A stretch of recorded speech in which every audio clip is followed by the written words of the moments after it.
everybody, how's it going? This is Darrin with GuitarControl.com bringing you this video lesson. And today I want to show you how to play a really cool riff, in my opinion. I think this is just a really sick riff and chord progression from Say It Isn't So by Weezer. So what we're going to go through all the different chords and progressions and stuff that are in the song, and then you can piece it together and play along with it. So first things first, before I forget, I am tuned down a half step. So you just tune down, tune your E to E flat, your A to A flat, your D to D flat, so on and so forth. So be sure to click on the link in the description for the tabs, and let's get close up and take a look.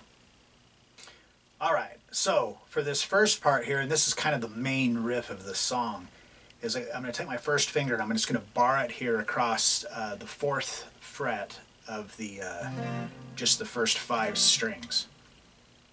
And what we're going to do is we're going to do a hammer chord. So we're going to strum this, and then we're going to hammer on. So our second finger is going onto the 5th fret of the B string, and my third finger is going onto the 6th fret of the D string. So what that's making is a C sharp minor 7. So you got that.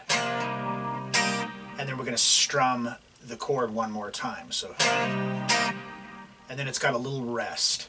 So now we're going to just, from where our first finger is now, we're just going to move it up so we're barring across all the strings. Move our second finger to the 5th fret of the 3rd string. My 4th finger is on the 6th fret of the A string, and my 4th finger is on the 6th fret of the D string. So this is just a regular major bar chord. It's G sharp in this case. So we've got. Now we're going to do kind of a little arpeggio with our fingers just where they are. We're going to pick E, A, D, G, but you're going to lift your finger up so that way the B string is open. So it's kind of dissonant sounding. So that's the first measure.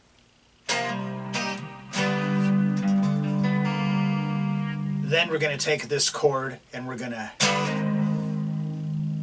slide up a half step. So now we're at A major. So and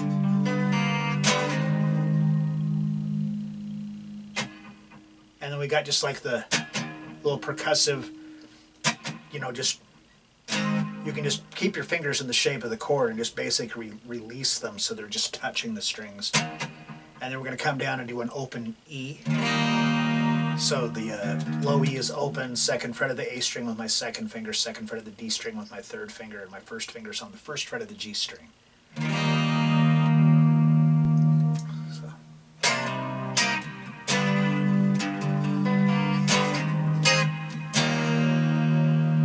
Now we got this little open low E, and then 4th fret of the D string with my 1st finger, and I'm going to do a hammer onto the 6th fret. And then you take your 1st finger, just lay it down, and then drop your 2nd finger to the 5th fret of the B string, and then you just strum just the G and B string together.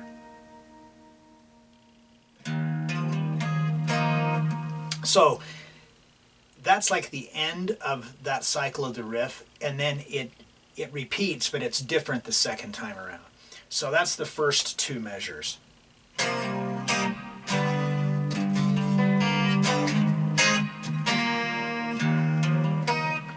Okay, then we come back, do the same thing again.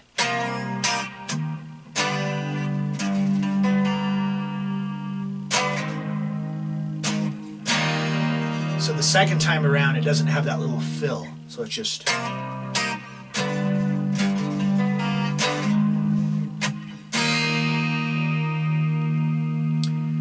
Alright, so that's like the very opening sequence, and now like the rest of the band comes in, and there's a second guitar part that's doing kind of a reggae thing. The one guitar is still doing the. Still doing that, while the other one's playing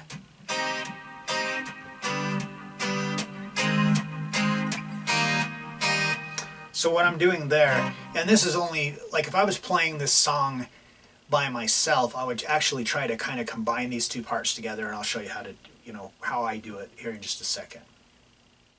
All right, so sticking with like a typical reggae beat, all of the strums are on the offbeat. So there's a rest, and it's just these same chords. We've got the C sharp minor, but we're only going to play the top end of the string. So it's just easier if you just play the full chord. And for what I'm going to show you how to combine them. So it's like 1 and 2 and. So you got 1 and 2 and it actually switches to the chord. So it's got on the and of 1 is the C sharp minor 7, and then on the and of 2 it's the G sharp major, and then and of 3 and the and of 4, and then on the next measure the downbeat or the and of 1 is the A, and then the and of 2, 3, and 4 is E. So it's like 1 and 2 and 3 and 4 and 1 and 2 and 3 and 4 and.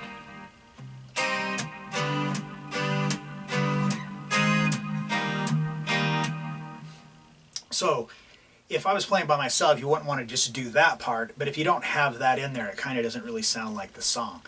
So this is what I do to try to combine the two together, is I do the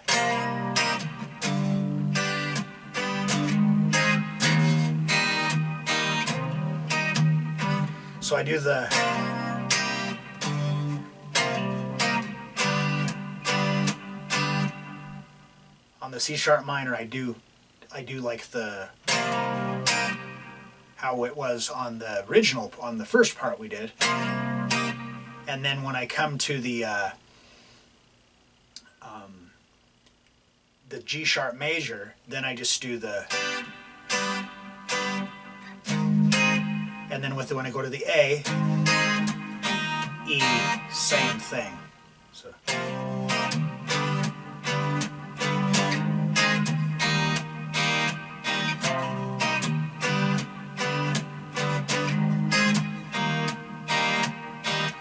So that's just kind of a way you can kind of combine the two parts together. Now, if you have trouble with doing that, because it is a little bit tricky, at least it is for me, I would just play the first part in lieu of the reggae part if you're playing it with a band, and because I don't know, to me it just doesn't quite sound the same without that other part. All right, so then that leads us into the chorus section. So when it goes to the chorus section, it goes away from having a clean tone to an overdrive tone. But just to show you these chords first, I'm just going to play it without. So we've got all rooted from the same things, the C sharp, the A sharp, or excuse me, the G sharp, the A, and the E. But now we're just going to do power chords. So it's a C sharp 5. So my first finger's on the 4th fret of the A string, and then my 3rd finger is getting the 6th fret of the D string. Now you can do just that, or you can also add in the 6th fret of the G string with your 4th finger, or like this, either way. Now we've got this, it's 1 and then you rest on 2, and then we're just going to move that straight down to the low E, A, and D strings for G sharp 5, and then that's 3 and then you rest on 4. So 1 and rest, 2 and rest, up to the A5. So we just take that G sharp 5 and move it up a half step. Same thing, 1 and then to the E. So it's got 3 strums on that one, and then that repeats. So it's like.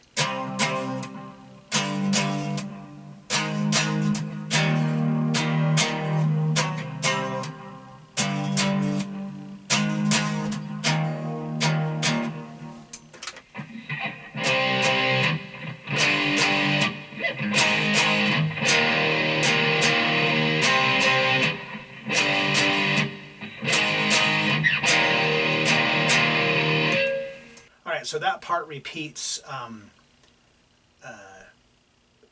those 2 measures. It repeats 4 times, and then on the fourth time, we're going to move on to the ending for it. So after we've done the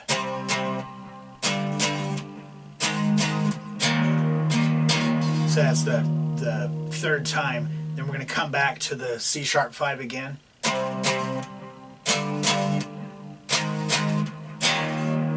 So the last time it's just a single E5.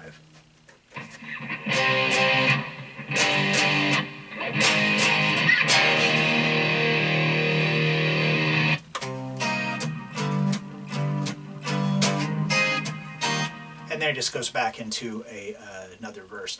So I think it goes like intro, verse, chorus, like the intro again, but there's like a little melody being played over it, and then another verse, and then it goes into the second chorus. All right, so the second chorus is the same as the first one, except it's got a thing added into it that's that makes it a little bit more challenging. So we're going to do the same chords, but instead of putting the rests in there where the rests are, we have to do this bend. So we're going to go onto the 7th fret. Well, actually, let's start this way. We're going to go onto the 5th fret of the B string with your first finger. And then put your second finger onto the 6th fret of the G string, and then your third finger onto the 7th fret of the G string. Because we're going to do a full step bend, which is a kind of a unison bend.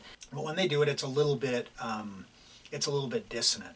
Now this is like really, it's kind of, because you got to go. You have to jump between the chord into that. They have 2 guitar players, so I'm imagining that one of them probably is doing the bends and the other one's doing the chords. But I don't know. They both could be playing the same thing. But just a little bit of practice. When I first tried to do it, I was like, man, I'm never going to be able to do this. But it just, whoops. So you do that with the C sharp 5 and the G sharp 5. So now the reason that I said to put both your fingers here is so that way you're using your second and your third finger to do the bend. So it's going to make it easier, and it's going to be easier to be able to have control over it. So after the second one, then we go to the A5. So that's 1 and then 2 mutes, and then the E5, and then that repeats 3 times. So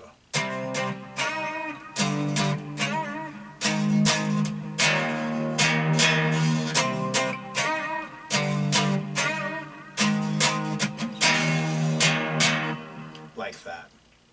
Now after it repeats 3 times, then we come back to the C sharp 5.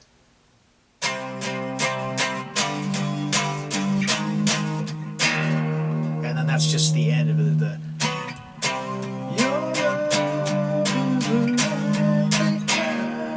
like that.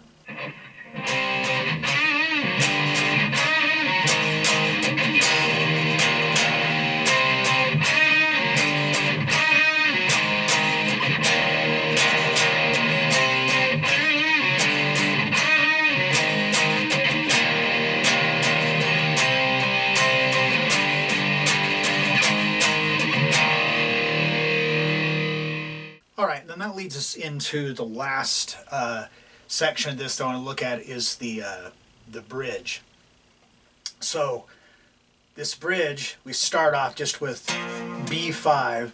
So I'm on the 2nd fret of the A string with my first finger, and then the 4th fret of the D and G strings with my 3rd and 4th finger, or just your 3rd finger, or just these 2. Like I said, what it is that when you play the power chord, that shape, this is 1, this is 5, and this is 8, which is the same as 1. So if you don't get that extra note, it's okay. I mean, it sounds fuller if you do, but it isn't absolutely necessary. So now we've got 1 and then we rest on 2, and then on the end of 2 we strum And then on the downbeat of 3, we're going to move our first finger down a half step, so it's on the first fret. So it's like 1 and 2 and 3 and 4 and...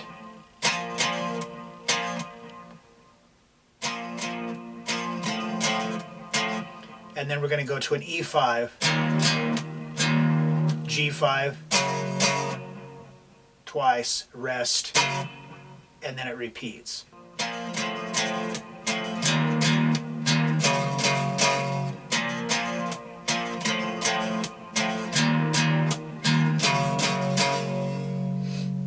that repeats like 3 times or 4 times, and then on the 4th time, instead of when we go to the G5, instead of rest and that, it's a 2/4 bar, so it's just like,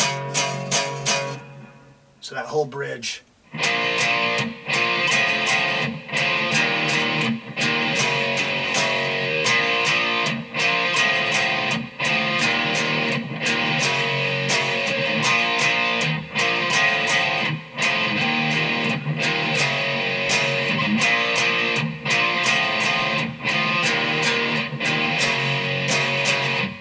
Alright, so I hope you enjoyed that and you got something out of it. Like I said, I think this is just a really cool, it's up there with one of my favorite riffs. That I love that opening, and that I just think that just sounds really, really cool. Just really dig that riff.